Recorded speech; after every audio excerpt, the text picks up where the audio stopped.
RNE Audio. Solo tienes que escuchar.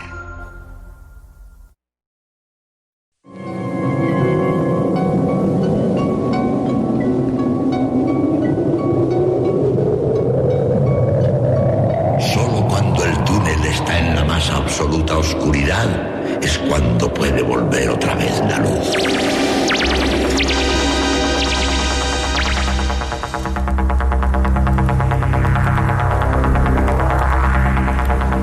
Estás entrando en el espacio en blanco.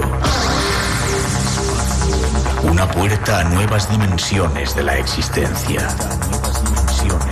Una nueva perspectiva sobre la realidad. Espacio en blanco. Radio Nacional de España. Espacio en blanco. Con Miguel Blanco.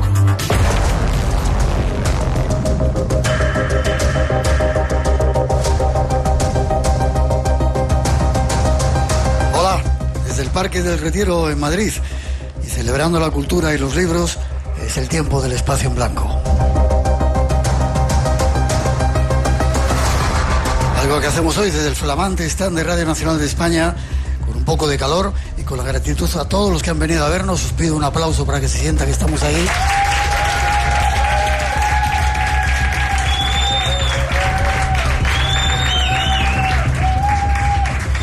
Comenzamos con los saludos y la bienvenida de todo el equipo del programa. Esta tarde en la parte técnica, Ángel Hernández y Roberto Sanz, además de todos nuestros compañeros de Radio Nacional de España en Prado del Rey, Luis Miguel Domínguez y Juan Gómez en la redacción, Tere Vilas en la locución, y hoy con nosotros haciendo labores de producción, Natalia Sotillo, que como siempre realiza y controla el programa, y que os habla, Miguel Blanco. Para todos nosotros la mejor bienvenida a esta nueva aventura.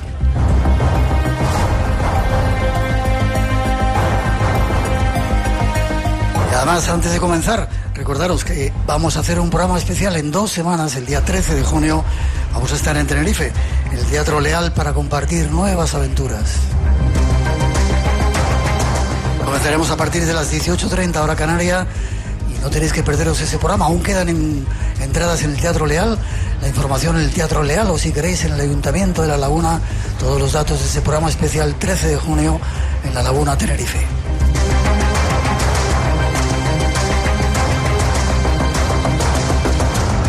Tenemos formas de comunicar con todos vosotros. Déjate caer en nuestras redes. eBlanco Radio RNE.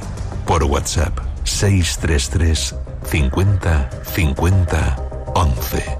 Y en el mail espacioenblanco@rtve.es. Redes que como siempre controlan Antonio Baena y Ramón Álvarez, y están abiertas para todas vuestras comunicaciones. Para hoy, ya veréis, a toda la gente que está aquí, os vais a asombrar lo que va a ocurrir esta tarde aquí en la Feria del Libro, y esto es lo que hemos preparado: temas exclusivos e invitados únicos.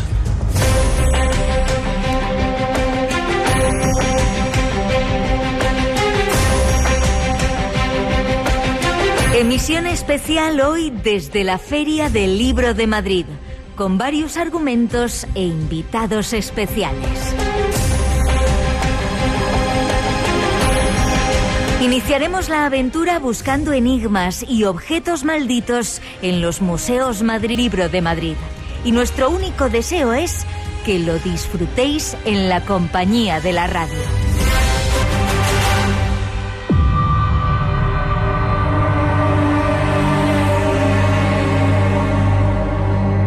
Y saludar ya a nuestro primer invitado de lujo, Álvaro Martín. Nos pide un aplauso para él. Es una de las personas que mejor conoce los misterios de Madrid. Periodista, escritor, director de Madrid. ¿Sigues haciendo Madrid Misterioso? Madrid Misterioso, en Onda Madrid, sí. Y bueno, ha escrito un montón de libros. Y el último trabajo se llama Enigmas ocultos en los museos de Madrid. Como siempre, un placer tenerte con nosotros. Un placer. Esto se vive de una forma muy especial cuando estamos en la feria. A pesar del calor, esto se ha llenado y está incluso algún oyente por aquí de pie y buenos amigos, así que un honor. Y eso que hoy hay la final de no sé qué... Sí, pero a los del misterio no nos interesa mucho el fútbol. Vale. Este es nuestro invitado. Con él vamos a hablar de un montón de temas que tras esa introducción nos vamos a empezar a contar.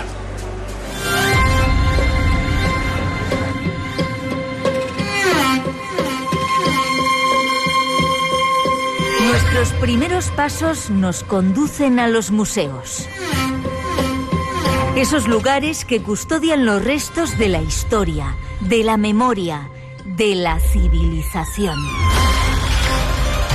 Pero entre objetos, estatuas, joyas, a veces se encuentran misterios. La 2 de Televisión Española nos avanza algunos de los secretos que guardan estos espacios. Greenwich, Inglaterra, el corazón de un país construido sobre el poderío naval y hogar de un museo con secretos oscuros y extraños. La marca del asesino letal de Horatio Nelson. La bala mágica del capitán William Bligh. Los momentos finales de la expedición ártica de Sir John Franklin y un artefacto letal que frustró los planes de un imperio. Secretos ocultos a plena vista en el Museo Marítimo Nacional Greenwich. ¿Qué secretos y misterios esconden los museos de Madrid? Objetos malditos, espejos que son puertas, fantasmas ocultos en pinturas.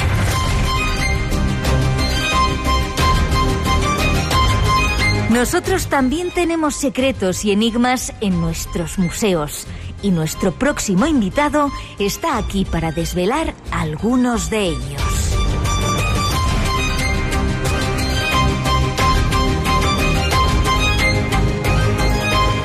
Álvaro, en Madrid hay un montón de misterios, ¿no? Muchísimos. Y tenemos una suerte en Madrid, para bien y para mal, pero tenemos un montón de museos alucinantes que son la envidia de otros países y de otras ciudades y se custodian unos fondos increíbles que tenemos que valorar cada día, apreciar y visitarlos, claro.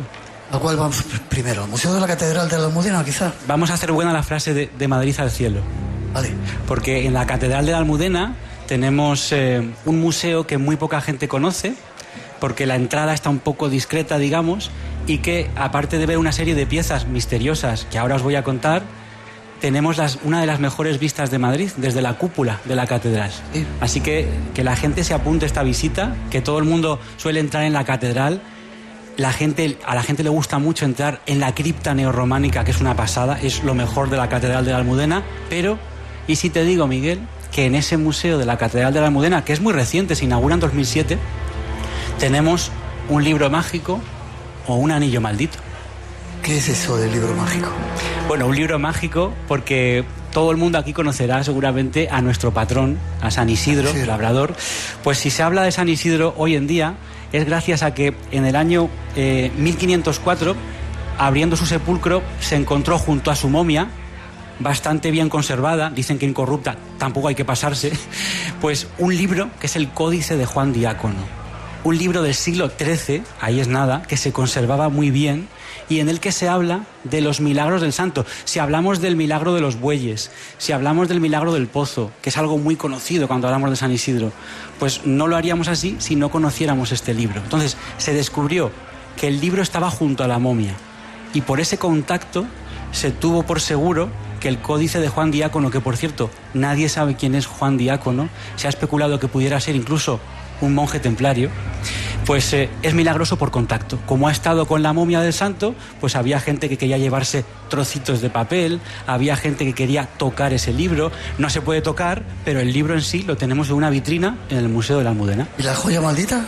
Pues la joya maldita es una sortija que le regaló Alfonso XII a su esposa, María de las Mercedes Orleans, y recién casados, al poquito de casarse, 1878, llevó esa sortija que tiene una perla y un diamante en el dedo tan solo 5 meses. porque a los 5 meses, con 18 añitos, esta mujer muere. Y voy a leerte el texto que aparece en la vitrina junto al llamado anillo maldito. Dice: esta sortija perteneció a la reina Mercedes, a la reina María Cristina, a la infanta Cristina, a la infanta Pilar y al rey Alfonso XII. Después del fallecimiento de estas augustas personas, la familia real la donó a la Sagrada Imagen de la Almudena el 29 de noviembre de 1885.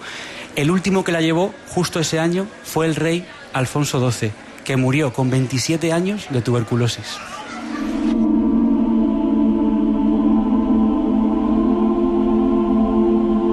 Hay otro museo que a mí me encanta, que es el Museo Arqueológico, donde hay auténticos tesoros increíbles, pero no solamente tesoros, sino también algo más, ¿no? Hay joyas absolutas. El MAN, el Museo Arqueológico, que lo tenemos pues muy cerquita de Colón, ¿verdad? En Serrano, tiene una réplica, fíjate qué curioso, de la cueva de Altamira, con los bisontes. Hombre, ojalá poder ver la original, pero podemos acercarnos a Altamira sin salir de Madrid. Tiene un gabinete egipcio, podemos ver momias, sarcófagos, objetos mágicos del antiguo Egipto, si vamos al Museo Arqueológico. Y tiene una serie de objetos que para mí son misteriosos. Por ejemplo, puedo empezar por lo más reciente, Miguel, que es una estatua de alabastro que nos hace mención a una leyenda que había. Te escucho, yo. Sí, por supuesto. Estoy atendiendo invitados. Lo sé. Para que estén por ahí. Una estatua de alabastro que vais a encontrar, que es del rey Pedro I de Castilla, con las manos juntas en posición de oración. Y esa estatua formó parte de su sepulcro, la estatua del rey Pedro I. ¿Qué nos dice la leyenda? Que caminando este rey por Madrid, a Pedro I le llamaban unos el justiciero y otros el cruel, según si fueras de su bando o no. Pues caminando por Madrid, digamos, este rey se encontró junto al monasterio de Santo Domingo, que ya no existe, que estaba en la plaza de Santo Domingo, a un religioso que le dice, que le echa en cara, pues que sea el rey muy mujeriego. Y el rey Pedro I, que por lo visto tenía su mala leche, según esta leyenda, se cargó allí mismo de una puñalada a este religioso. Y antes de morir, el religioso le dice un vaticinio. Le dice: seréis piedra, una frase muy rara, os convertiréis en piedra. Pasan los días y el rey frecuenta esa zona y se vuelve a encontrar con el religioso. Pero yo no te había matado. Pues era su sombra, era su fantasma. ¿El fantasma? Y el fantasma le dice al oído una cosa antes de desaparecer. Le aclara cómo es la profecía, le dice: vuestro hermano os dará muerte con el mismo puñal empleado por vos conmigo, y después seréis piedra en Madrid. Ya sabemos cómo murió Pedro I, a manos de su hermano. Yo no lo sabía. Pues murió a manos de su hermano, Enrique II, en un complot que hubo durante una de las batallas en Montiel, en 1369. Bueno, pues la casualidad, la fortuna, la extrañeza, este rey acabó enterrado en el mismo monasterio, en el de Santo Domingo, y en una tumba en el que aparecía esta estatua, que ahora te la estoy enseñando, pero que la puede ver todo el mundo en el Museo Arqueológico, una estatua blanca de alabastro del rey en posición orante, y así pasó que, según esa profecía nefasta, su hermano lo mató y se convirtió en piedra. En ese mismo museo están la Dama de Elche. Sí. Están las coronas de los reyes visigodos, el tesoro de Guarrazar.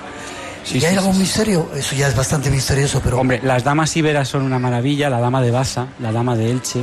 Tenemos el enigma de los tartesos, que es una sociedad muy desconocida, cada vez sabemos más de tartesos, pero es una sociedad que incluso aparece en la Biblia como Tarsis. Los tartesos habitaron, pues sobre todo, la parte del suroeste de la península ibérica, tuvieron relaciones con los íberos, también con los fenicios, pero son en sí mismo, porque no conocemos su escritura, son un enigma. Y a mí hay una pieza que me parece muy misteriosa. Si quieres, este museo lo rematamos con esta, que es los ídolos oculados.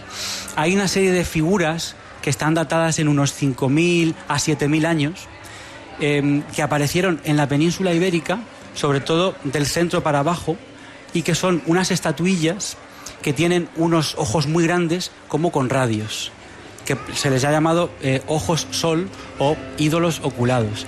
Nadie sabe para qué sirvieron, pero se han encontrado en contextos funerarios. Se cree que eran guardianes de las tumbas, se cree que eran acompañantes de las almas, lo que se ha llamado psicopompos. Otros dicen que son dioses solares, pero aquí va el misterio, Miguel. En paralelo a la península ibérica, en el templo de Tel Barak, al noreste de Siria, se llama el Templo de los 1000 Ojos. aparecen exactamente las mismas figuras. ¿Se conocieron esas sociedades hace 7.000 años o se les ocurrió espontáneamente en dos puntos tan distantes del mundo?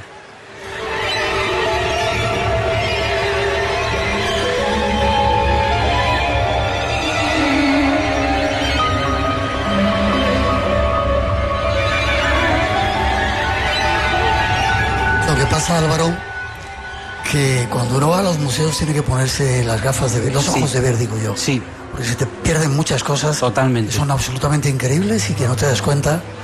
Yo recomiendo ir a los museos y dejarse llevar por un recorrido heterodoxo. Esto es, tú vas paseando por las salas sin mirar carteles y te paras en el cuadro o en la vitrina que te ha llamado la atención porque por algo te ha llamado. Te fijas bien, ahí hay un detalle que es para ti, que es para que tú lo entiendas o que te quiere llamar la atención.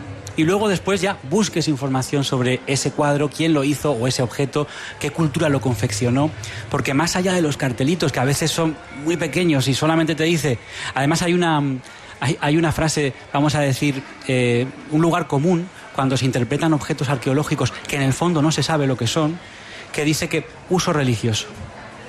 Y ahí nos quedamos. ¿Para qué servía? ¿Esto era un instrumento del chamán? ¿Esto era otra cosa? ¿Esto tenía un uso más allá de esa frase tan pequeña de uso religioso? Bueno, pues hay objetos que parece que eran mágicos y que todavía están activos incluso. Veo que está aquí ya uno de nuestros invitados que va a estar, me mira con una cara muy rara, Pablo Rajstein o algo así parecido, mentalista, uno de los mentalistas más extraños y curiosos que hay en nuestro país. También va a haber una sesión de hipnosis con Jorge Astiaro y otro montón de cosas interesantes. ¿A qué otro museo nos podemos ir?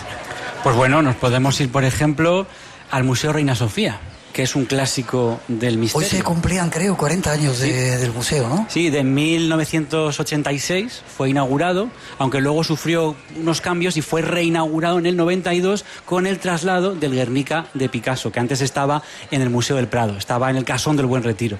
Entonces, ya con ese cuadro, que es el emblema, es el buque insignia del Reina Sofía, ya con el Guernica, pues ya se hace otra inauguración. Pero bueno, la fecha oficial sí es el 86, cumple 40 años de misterio. Porque desde el momento en que están haciendo las obras en ese antiguo hospital, no nos olvidemos que el Reina Sofía fue durante casi 300 años hospital. ¿Me dejas que te cuente algo? Sí. Yo cuando volví, una de las primeras veces que estaba en Madrid, me llevaron a ese hospital.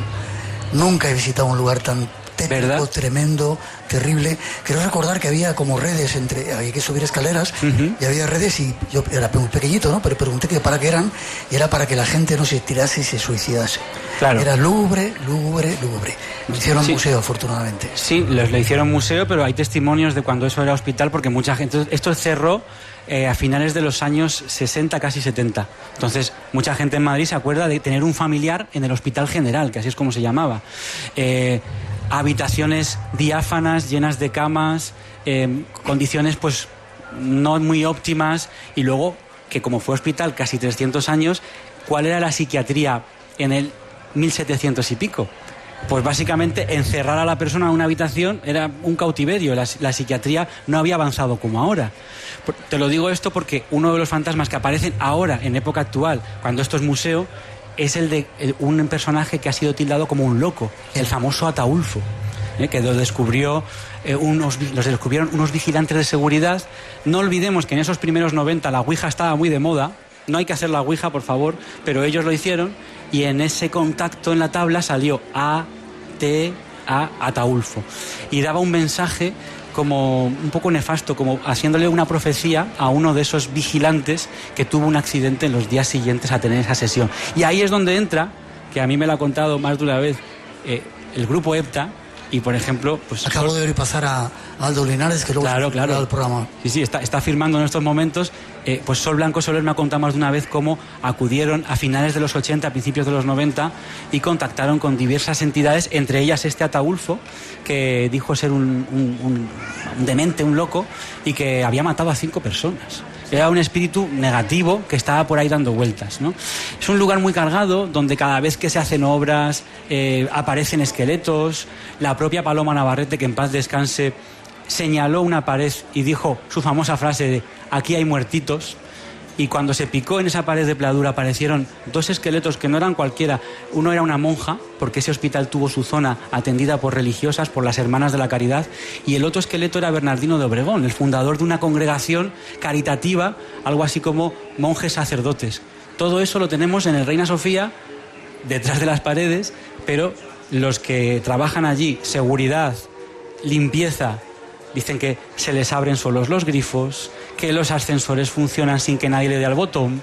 Es más, que esos ascensores de cristal, que se pueden ver desde fuera, a veces llevan a un pasajero fantasma. Cuando ya está el museo cerrado, ha habido gente que ha visto no que el ascensor se mueva solo, sino que se mueve con un hombre vestido con una bata blanca que parecería más un doctor que otra cosa y quizá de otra época.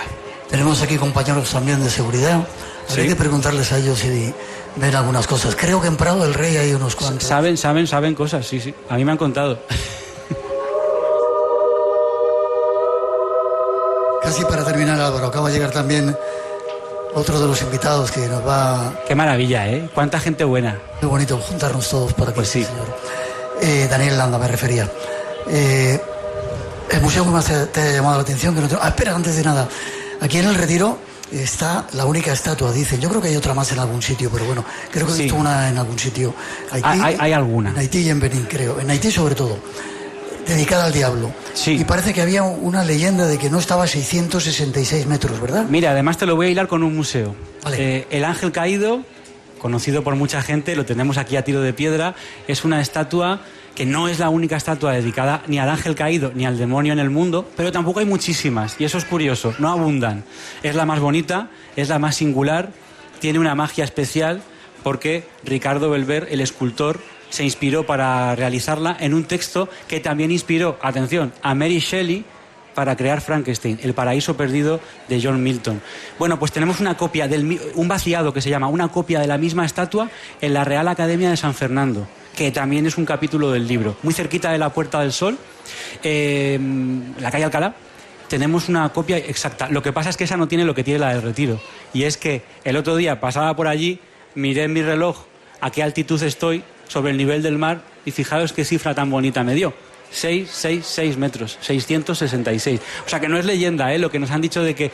No, dicen que... No, yo lo comprobé y tengo una foto. El ángel caído está a esa altitud. Vale, dime el museo que más te guste y nos vamos. Esto es como elegir a qué hijo quieres más, ¿verdad? Bueno, voy a decir uno diferente para que la gente lo conozca y que a lo mejor es un poco desconocido, el Museo del Romanticismo. Un museo que yo hubiera sido un gran romántico, de aquellos de vivir una vida intensa y luego dejar un bonito cadáver. Bueno, lo de bonito ya veríamos, pero el caso es que a mí me gusta mucho el movimiento del romanticismo, los autores, los pintores, la música. ¿Y qué encontramos ahí? Bueno, pues encontramos un saloncito dentro del Museo del Romanticismo que está dedicado al espiritismo, tan común en la época que vivió el movimiento del romanticismo. Y encontramos un ejemplo de una mesa parlante, de aquellas que se ponían las manos y se movía para un lado para decir sí, se movía para otro lado para decir no. Esa mesa parlante está ahí para indicar que fue una época muy fecunda para convocar a los espíritus, pero es que además, y esto me lo contó Sol Blanco Soler, en el Museo del Romanticismo hay fantasmas. Los trabajadores dicen que escuchan pasos, que ven huellas en el suelo y de alguien muy pequeñito, quizá de un niño. Y otros hablan del fantasma de una mujer vestida de blanco.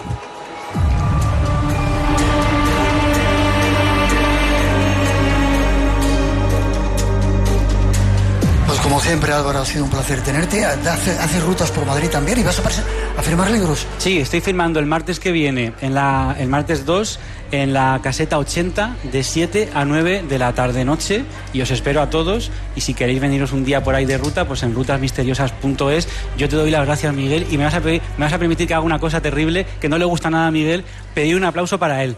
No. Gracias.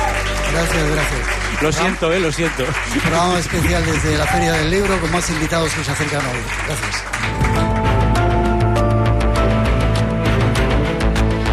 Volvemos a Tenerife. El próximo sábado 13 de junio en el Teatro Leal de La Laguna. El mundo de los enigmas regresa a las Islas Canarias.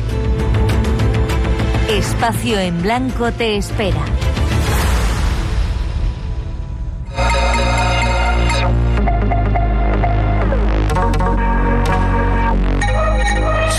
pregunta te hago, Pablo. Pablo a ver, dilo, Reijestein. Lo digo siempre bien, no es verdad, pero bueno, espera que te van a colocar los auriculares. Ahora. Siempre lo pronuncias bien. Sí. Estoy acostumbrado a que la gente lo pronuncie como quiera. Reijestein. Sí. Vale. ¿Te apetece que hablemos un poco, luego te quedas y luego haces la demostración? Lo que tú quieras. Yo me adapto a lo que tú me digas. Este señor es un mentalista.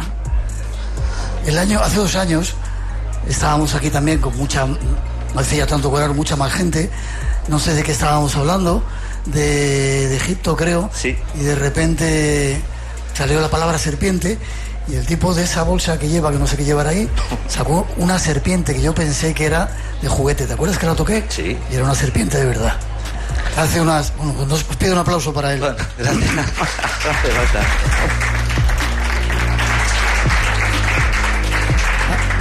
Ha hecho un libro, Cómo leer mentes, los secretos de los mentalistas, hipnotistas y medium. Sí. Te vuelvo a preguntar, ¿hablamos primero de esto y luego haces el tú? Me parece muy bien. Sí. Sí, sin problema. Pues hay una introducción que ofrecemos y preparaos lo que nos va a hacer este señor Lobo. Otra de las visitas que tenemos en el programa es alguien que juega con nuestra mente. En el canal Rubén 100 encontramos algunas claves. Siempre digo que es una mezcla entre magia, entre técnicas de ilusionismo, psicología y sugestión. También porque el espectáculo tiene una parte de... Siempre hago una parte de hipnosis, de sugestión, entonces esos tres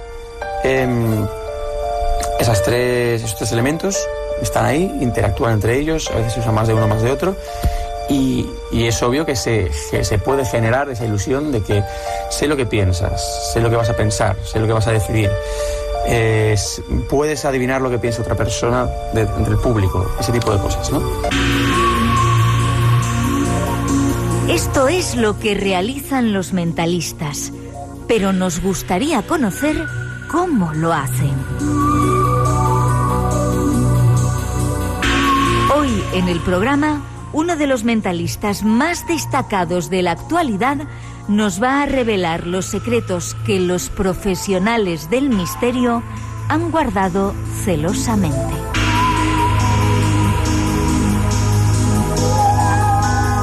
Lectores de mente que anticipan nuestras palabras, mentalistas que adivinan si mientes o dices la verdad con solo mirarte, personas que pueden ver sin sus ojos y mediums que pueden hablar con nuestros seres queridos fallecidos. ¿Qué hay de cierto en todas estas afirmaciones? Tratemos de averiguarlo. ¿Tú, Pablo, puedes hacer todo eso? Bueno, intento acercarme y recrearme. De hecho, he tocado todos los puntos que suelo hacer en mi carrera artística. Empecé con técnicas de mentalismo. Espera, eres un artista, entonces no tienes poderes. Bueno, es que yo creo que el arte es un gran poder. Y los artistas tienen un gran poder. Tenéis poderes, sí, vale. Vale. De hecho... ¿Empezaste como mentalista, decías? Sí, empecé como mentalista, haciendo... Pero todo, si nos vamos más al fondo, a la raíz, yo cuando era pequeño tenía una tía que me echaba las cartas del tarot y siempre salía la carta del mago. Y yo le preguntaba, ¿por qué sale la carta del mago? Y ella me decía, porque tú eres el mago, Pablo. Y eso de alguna forma me condicionó. Me han interesado mucho todo este tipo de experiencias y después fui, no por el ilusionismo, sino por el mentalismo, eso que son lecturas mentales, etcétera, etcétera. Después empecé a profundizar en la hipnosis, porque me di cuenta que mucho de ese mentalismo se basaba en la sugestión. Después tienes a un invitado que es Jorge Astiaro, que es un buen amigo, en el que también él se ha especializado más en hipnosis. Yo pasé por el mentalismo, después por la hipnosis, en medio estuve profundizando en el lenguaje no verbal. Me metí en un instituto de psicografología para analizar las firmas. En este libro hablo de todo eso, toda esa carrera. Y por último, lo que desde la pandemia yo creo que ha vuelto a emerger, que es la mediumnidad. En España tenemos un gran referente, que es Aldo Linares. Como decía, lo acabo de ver pasar por ahí, vendrá luego dentro de un ratito al programa. Y hay un montón de gente que cada día está confesando que son capaces de conectar. Sí, conectar, eso es lo que parece. Y ¿Cómo eso que es lo que parece? Lo que parece porque, bueno, como tú has dicho, parece que están conectando, ¿no? Conectan. A veces la mediumnidad y sobre todo como lo ve Aldo, ¿no? Justamente es estar con, primero, una sensibilidad especial en el caso de Aldo es una persona especialmente sensitiva. Y a veces dejarte guiar o no trabajar tanto mentalmente con la parte racional, sino con lo irracional, con las sensaciones, con las emociones o con los presentimientos. En este libro, Cómo leer mentes, mi libro, hablo de todo eso justamente. Y empiezo, y aparte creo que en todo momento ha sido una línea. Cuando hablaba con la editorial, yo decía, no quiero que sea un libro de trucos. No me interesan los trucos. A mí nunca me han gustado los trucos. De técnicas, pero además también no... O sea, yo aquí no voy a quitarle la máscara a Uri Geller, por ejemplo. Ramos Pereira decía algo así, que no hacía falta matar al ratoncito Pérez, ¿de acuerdo? Uri Geller es el famoso psíquico que doblaba cucharas con la mente. Hay algo mucho más poderoso que hoy en día nos vamos dando cuenta, y es el poder del símbolo. En la magia del caos, una técnica que tiene más que ver con la magia ritual en el siglo pasado, en la magia del caos se habla de que cuando se recrea un acto, aunque sea teatral, aunque sea perfórmico, se está recreando de verdad. Y en ese momento tú estás haciendo un acto real, estás haciendo un acto que puede transformar, que tiene un poder que ni tú mismo lo sabes. De hecho, en la hipnosis, y por eso también he profundizado hoy, por eso aquí en este libro pues están todas esas ramas. Con la hipnosis te das cuenta de que lo que tú te dices, lo que tú te vas planteando, es lo que vas creando. Vamos a hablar luego con Jorge. Con Jorge. En este libro también abordo, desde una forma casi neurocientífica, lo que es la magia del caos. ¿Qué es la magia del caos? La magia del caos, mira... Y deja de hablar de tu libro ya. Sí, deja el libro. La magia del caos... Me he puesto como un vendedor, ¿no? Aquí con el libro, estaba con todo... Yo venía a hablar de mi libro. No, pero sí que es verdad que es que lo tengo como poco como guía, porque realmente... Además es tu primer libro, ¿no? Es mi primer libro. Por eso sí. estás tan contento con él. Estoy tan orgulloso, estoy como el primer niño, me imagino. Fíjate que lo que pasa además es que... la magia del caos. La magia del caos. En el siglo pasado se empiezan, después de Aleister Crowley, que es un mago ceremonial negro, se empiezan a retomar doctrinas filosóficas que tienen más que ver con la filosofía, incluso con la forma de encarar el mundo y la vida. Y en los años 60 y 70 empiezan a surgir magos ceremoniales que hablan también del caos, y que de pronto ellos empiezan a utilizar técnicas que se también utilizaba al principio del siglo. Por ejemplo, un discípulo de Crowley fue Osman Spare, que hacía lo que se llaman sigilos. Un sigilo es hacer unos dibujos que tienen un simbolismo para ti, y ese símbolo tú lo integras, y en teoría con esos sigilos, yo lo he hecho a veces, puedes conseguir y acercarte a objetivos. El sigilo, por ejemplo, que es esa técnica de la magia del caos, consiste en escribir una afirmación. Tengo mucho dinero, podría ser una. Estoy sano y fuerte, tal.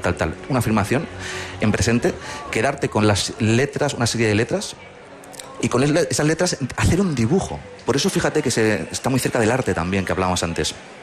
Se hace un dibujo, y ese dibujo, dependiendo de qué se puede hacer con eso, lo puedes quemar, lo puedes transformar, lo puedes tatuar. ¿Y eso puede llegar a hacerse realidad? Y se hace realidad. Es una forma de hacer realidad cosas, de marcarlo en nuestra mente inconsciente. Aquí entra un poco la neurociencia también, y aquí entra un poco los patrones de afirmaciones, qué pasa cuando una persona repite cosas, qué pasa cuando se olvidan, cómo se queda la mente subconsciente trabajando con ciertos elementos.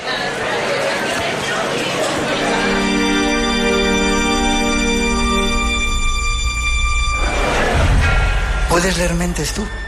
No te había visto tanto tatuaje último. Nunca. Es que te voy a contar una cosa. Nunca, siempre voy... Como he salido del armario de la mediunidad, por último, he salido también del armario de las chaquetas. Y fíjate que justamente yo creo que tengo que representar un arquetipo. El arquetipo, por eso nunca enseño mis tatuajes, porque creo que eso pueden alejar a las personas del arquetipo. Pero en este momento en el que estoy un poco salido del armario con varios temas, me parecía interesante también decir... podría hoy, con 30 y pico grados que estamos, podría venir con mi chaqueta como hago siempre, sin tatuajes. Hubieras pasado calor. Pero he dicho, no lo voy a hacer. Joder, lo estás muy bien así. Sí. Vale, ¿puedes leer mentes? ¿Puedes hacer una prueba con el público que tenemos aquí? ¿Qué te parece si nos adelantamos incluso y más que leer mentes, yo ya he estado hablando y diciendo cosas, y estoy convencido que varias personas han captado mensajes? Fíjate lo que te estoy diciendo. ¿Sí? Yo no voy a ser que lea la mente, van a ser ellos los que lean la mente. ¿Sí? Y vamos a utilizar el libro, si te parece bien, aunque yo no voy a hablar de él más. Vale, sí. Hay una dedicatoria simplemente que tiene que ver con eso, una dedicatoria, y voy a coger ¿Te damos el micrófono este anillo? inalámbrico? No hace falta, de momento no hace falta. Te voy a dar yo a ti este anillo. Porque tú vas... ¿Es de oro o es de oro, sí. Pero además te voy a decir que hagas lo siguiente. ¿De oro bueno? Es de oro bueno. Vale. Fíjate, vamos a ir a depender de lo que digan las personas del público. Yo te voy a pedir que en ese momento que tú pongas el anillo en la página que te indiquen varias personas, para que no sea no solamente una. Porque alguien podría pensar, a lo mejor es que o son compinches o son amigos. Entonces, quiero que tú, Miguel, seas quien elijas a alguien al azar y que le pidas un número del 1 al 9. O del 0 al 9, venga, vamos a hacerlo más complejo. 1, 2, 3, cuarta fila, que el señor que está mirando por ahí, con barbita blanca. Y se acerca con el micrófono. Una más. Por ahí. Eso es. Vale. Un número del 0 al 9. El 9. El 9. Muy bien. Miguel, te voy a pedir que cojas el libro. Vamos a la página 9, pero un número más, porque si hubiese... Dime otra persona para que... Hay 300 páginas. Miguel, digo tú otro número más. El fondo del todo, el último que esté por ahí al fondo. O la última. Ya lo... El 4. El 4, o sea, sería 94. 94. ¿Tengo que ir a la página 94? Sí, y pon el anillo en la página 94. Un momentito. 93, 94. ¿Lo pongo dentro? Sí, donde quieras. De hecho, mira, vamos a hacer una cosa. Enséñalo para que vea que son todas páginas diferentes y que son todos números diferentes, exactamente. Supongo que lo veis, evidentemente cada uno tiene un número. 94 sería esta, ¿no? Entonces, ¿o cuál quieres? ¿Esta 94. O esta? Esta. Fíjate, yo voy a ir pasando el anillo y tú me vas a decir donde quieras que pare y yo voy a parar. Para. Aquí. ¿Qué palabra queda justo en medio? Momento. Momento. Puedes apuntarlo, memorizar esta palabra. Momento. Momento. Momento. Miguel. ¿Tengo que seguir o...? No, yo he traído aquí este libro para ti. Sí. Ha sido tan rápido, tan directo, que sería imposible. Aquí no ha habido truco. 2 personas y Miguel. Y un libro en tu mano. Con una dedicatoria. He visto que la escribías antes ahí abajo. Antes de empezar, exactamente. Sí. Antes de empezar he escrito algo. Tú has visto, no me he vuelto a escribir nada. No he vuelto a tocar nada. Ha estado aquí en tus manos el libro. ¿Puedes, por favor, abrir el libro y leer qué pone? En el momento. Un aplauso, ¿no?, para este señor. No te insulto porque estamos en directo.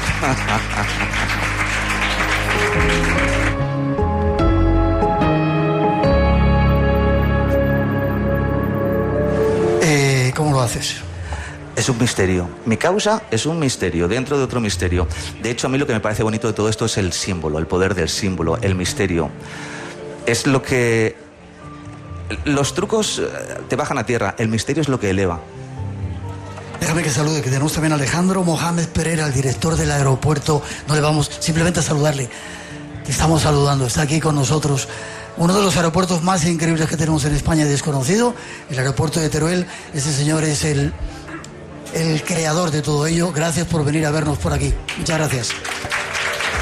Tenemos también a Maite Navales, la autora del libro La Horcada y una película. Está por ahí, levántate que te vea, Maite. Ha venido un montón de gente a vernos, un montón de gente bonita.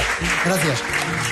¿Tienes algo más preparado? Tengo todavía 4 o 5 minutos. Yo he puesto con esto, si quieres podemos hablar del libro, ¿no? Del libro no, pero del tema del libro, sí, es que es muy interesante, no quiero que sea como forzado, pero es que justamente en este libro toco también análisis grafológicos que han estado muy en tendencia. Tenemos como contraposición 2 tipos de letras de criminales. Sabes que en nuestro club, Medium Club, que hemos hablado de él muchas veces, tenemos una carta original de Charles Manson. La compramos en una subasta para yo y mi equipo, con Macarena Arnaz, que también trabaja como psicografóloga, somos los 2 formados en el mismo instituto, hacemos análisis grafológicos.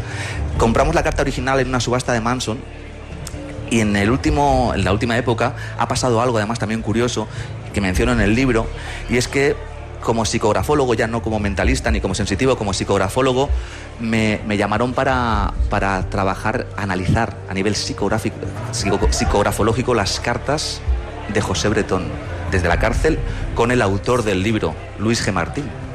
Es un tema polémico porque, como sabéis, El libro no llegó a salir finalmente porque hubo una polémica. Sí. Yo creo que la intención ni mucho menos era dar voz a un asesino, a un criminal, sino justamente era intentar de alguna forma, desde una perspectiva periodística, entender. Y a mí tuve el encargo de analizar las cartas. ¿Qué descubriste ahí? Lo que descubrí y sobre todo lo de cómo las viví yo, ¿no? Cuando me hicieron el encargo, tener ese material, y yo, que soy una persona que creo que con su propio papel, igual que la de Manson, ¿no? Que considero que puede tener pues fíjate qué tipo de energía puede tener ese tipo de cartas.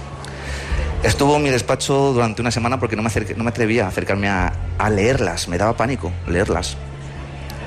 Y cuando empecé a profundizar en ellas, y te pongo el caso de Manson y de José Bretón, porque son dos personajes criminales, y la diferencia que hay tan brutal, tan abismal, y es que la letra de Charles Manson es una letra salvaje. ¿Cómo es él? Se le ve venir. Es una letra con grandes crestas que se llaman grafología, la parte de abajo, pies, la parte de abajo, de arriba y de abajo, que suben y bajan, dibujos, la postdata está arriba del todo, letras más grandes, más pequeñas, dibujos en medio. Y en cambio la de José Bretón es una letra fría, que tú podrías ver y que pasaría totalmente desapercibido. Como su figura, que es un poco lo más peligroso. Y esto es a mí lo que me parece, es lo que más rescato.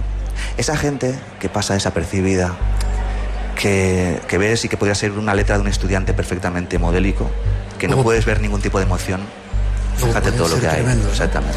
¿Tienes alguna otra cosa para hacer antes de marcharnos? No tengo más experiencias. ¿Seguro? Seguro. Pero podemos intentar. ¿Quieres que intentemos algo? Claro. Venga, vamos a intentar. Si tenemos algo. Creo que nos vamos a ir a vamos otro sitio increíble. Vamos, mira. Es que yo temo estas cositas. No hay otra serpiente. Yo temo, sí, porque igual sacas serpientes o vete a saber qué puedes sacar de... Vale, mira, vamos a sacar... El libro es mío ya, ¿eh? El libro es tuyo, exactamente. Luego te pongo el nombre porque estás antes en el momento. Ponemos un poquito de musiquita y vemos a ver qué...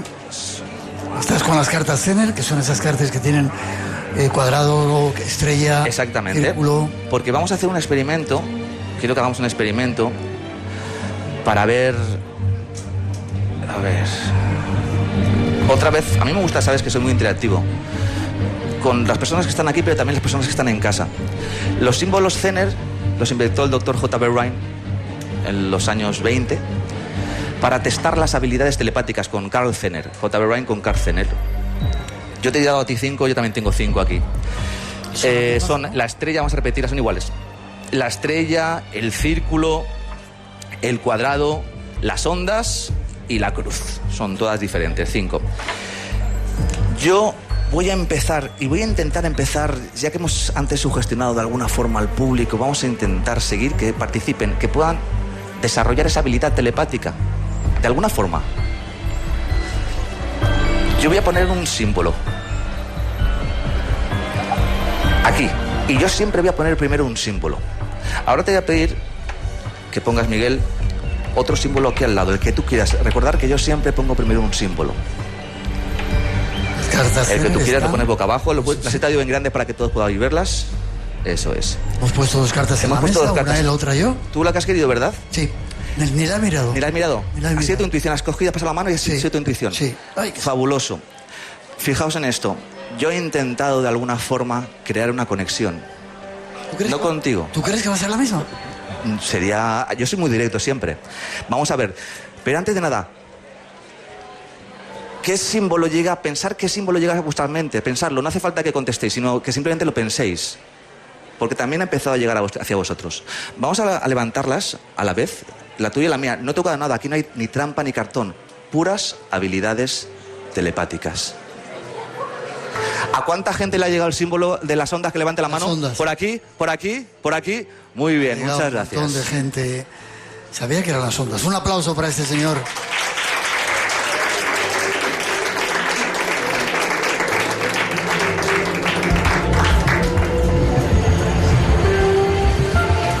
Pues como siempre, Pablo Ragenstein. Ha sido un placer. Ha sido un placer, Miguel, como siempre. Forma de contacto contigo, porque si quieren saber más de este libro, Cómo leer mentes... Está en Amazon, es de la editorial Luciérnaga, de Planeta. Está en todas las tiendas, en vuestra librería cercana, en Amazon, FNAC, Corte Inglés, etcétera. Eres un tipo muy sorprendente. Ha sido un placer tenerte con nosotros. Placer para mí, Miguel, como siempre. Muchas gracias, mil gracias. Gracias a ti, gracias. Seguimos en este programa especial que estamos haciendo desde la Feria del Libro.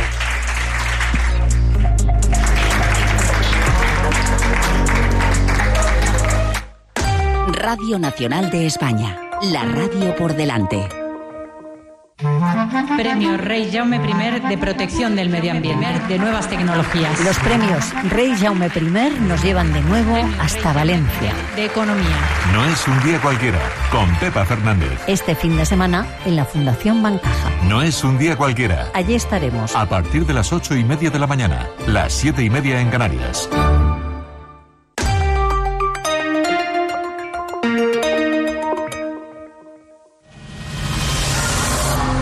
Ha leído la maldición. ¿Se atreve a desafiarla? Viajamos al pasado. Vuelva y entiérralo donde lo encontró. Para mostrarte los misterios de nuestro futuro. ¿Te unes a la aventura? Examinaremos el cofre juntos. Espacio en Blanco. En Radio Nacional. Con Miguel Blanco.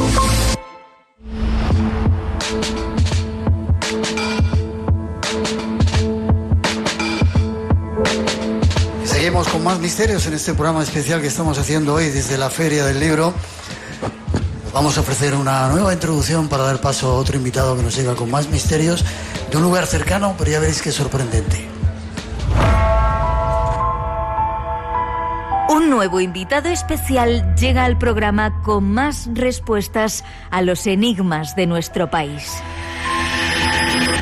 En esta ocasión, misterios de un lugar cercano a Madrid, que forma parte de nuestra historia más gloriosa. En su canal Andonosti nos adelanta alguna información de este enclave, concretamente de la casa donde nació Miguel de Cervantes. Esta casa también esconde un misterio y se cuenta que pueda existir un manuscrito de Cervantes que nunca antes haya visto la luz. ¿Y dónde está el manuscrito? Es la pregunta que todos quisiéramos contestar, y es que hay muchos documentos que afirman que este se encuentra en los pasadizos secretos que pueda tener la vivienda por debajo. También hay gente que habla de que existen puertas tras ciertos armarios que comunican con habitaciones que no se han descubierto todavía. Es tan solo uno de los misterios de Alcalá de Henares. Hay más, muchos más. Y nuestro invitado viene para desvelárnoslos. Invitado que es Gonzalo Gómez García, doctor en Historia con premio extraordinario y máster en Egiptología por la Universidad de Alcalá de Henares. Aquí le tenemos un aplauso para él, un placer tenerte con nosotros. Aparte de saber casi todo lo que se puede saber sobre Egipto, escribiste un libro, ¿era tu primer libro? Ese fue mi primer libro. Alcalá mágica y heterodoxa. Sí, mi primer libro. Sí. ¿Has oído lo que decía? Sí. Alcalá. Parece que no tiene nada. Bueno, evidentemente hay mucha historia, pero tenemos 3 o 4 minutitos y luego seguimos en la segunda hora. Muy bien. El misterio que más te ha llamado la atención de Alcalá de Henares. Han estado los templarios, han estado los judíos. Han estado los judíos, han estado los moriscos, los templarios, la magia de la geometría, ha habido un arzobispo alquimista, el palacio arzobispal, la Inquisición, los misterios en torno a Cervantes, hospitales, fenómenos paranormales. ¿De todo? Todo. Es una ciudad con 2000 años que tiene de todo. ¿La primera universidad de España? En el Renacimiento. La primera universidad del Renacimiento, la primera fue Valencia, históricamente. Para que nos pongas un poco a tono algún misterio que te haya llamado la atención. ¿O es realmente lo que decíamos en esa introducción, que todavía en la casa de Cervantes se piensa que puede haber pasadizos todavía, sitios? A ver, es muy curioso porque la casa de Cervantes está en plena judería. La calle mayor de Alcalá de Henares es la calle mayor de la judería, y a ambos lados la judería eran patios de vecinos en donde se agrupaban casas. Entonces, la casa actual de Cervantes, que se levantó en los años 60, dejó en la parte escondida, la parte subterránea, ciertos túneles que conectaban esa judería y esas casas por dentro, porque iban conectándose ellos. Por normativa, los judíos tenían que tener las casas cerradas por la noche. Esos patios de casas, esos corrales, ¿no? Pero ellos, evidentemente, lo burlaban con ciertos túneles que se conservan. Entonces, Parece ser que, hay que verlo, que esos túneles se conservan en la casa de Cervantes, en la que vivió Cervantes, en plena judería. Déjame que diga alguno de los que están... Si queréis aprovechar esos 4 o 5 asentitos que hay, si estáis cansaditos, si luego vienen invitados, pero aprovecharlo ahora. No me gusta que estéis de pie ahí pasando calor, ¿eh? ¿Vale? Tomar asiento. Misterio, dime el que quieras. Luego vamos a hablar de fantasmas, porque no sabía que había tantos. Bueno, sé que hay muchos fantasmas por muchos sitios, pero en la Alcalá de Henares no sabía que había tantos. Bueno, ya sabes que en Egipto tú sabes que en Egipto se escribían cartas a los muertos. Sí. O sea, era muy habitual, ¿no? Y como ha dicho Pablo, además, cuando tú hacías algo no era simbólico, sino que... eso tenía una fuerza tremenda. Tenía una fuerza tremenda si tú lo ejecutabas, ¿no? Un misterio que me llama muchísimo la atención, un altar que hay en la Magistral, en el este, con una estrella de 5 puntos. ¿Qué es la Magistral? La Magistral es la Catedral Magistral, solo hay una en España, con ese título. ¿Sí? Que estaba vinculado con la Universidad, Magíster. Bueno, pues tiene una girola, y en la girola tiene un altar, y en el altar tiene una cariátide con una estrella de 5 puntas. Y encima de la estrella de 5 puntas, una diosa Cibeles. Todo esto en un templo cristiano. ¿Qué significa todo eso? Está dentro de la geometría sagrada. ¿Sí? Sí, es un lugar muy especial. Luego hablaremos de la geometría sagrada. Un minutito nos queda más o menos. Los judíos hacían muchas rituales de magia. Sí. Y además supongo que serían secretos, ¿no? Porque si no les daría leña. Y una historia muy interesante es que cuando se entrevista a los reyes católicos con Colón, que fue la primera vez en Alcalá de Henares, en 1486, hubo un judío, Isaac Abravanel, que era el que recaudaba los impuestos a los reyes católicos, que vivió en la calle Mayor, en el corral de la sinagoga, y que practicaba la nigromancia. Aparte de recaudar impuestos a los reyes católicos y ser un gran rabino, practicaba la nigromancia, magia con los muertos. ¿Lo hacía a menudo? Claro, era muy habitual. Era una magia muy habitual. La Edad Media. Los judíos. ¿Y los cristianos hacían también sus cosas? A ver, los moriscos desde luego. Y los moriscos, por supuesto, ¿no? Había una magia morisca, que era una magia que estaba mezclada con la medicina, una folk medicina, ¿no? Pero que se practicaba la magia. Y en el cristianismo, como todavía no había llegado el Concilio de Trento, pues era un entorno un poco viscoso. No se sabía muy bien lo que era magia, lo que era heterodoxo, lo que era ortodoxo, y se practicaba la magia en el cristianismo. Te pregunto en 30 segundos, ¿sigue conservándose todavía eso por ahí? Sí. ¿En Alcalá de Henares? Sí. ¿Sí? Sí, sí. Y a 20 minutos de Madrid. Ahora no lo cuentas.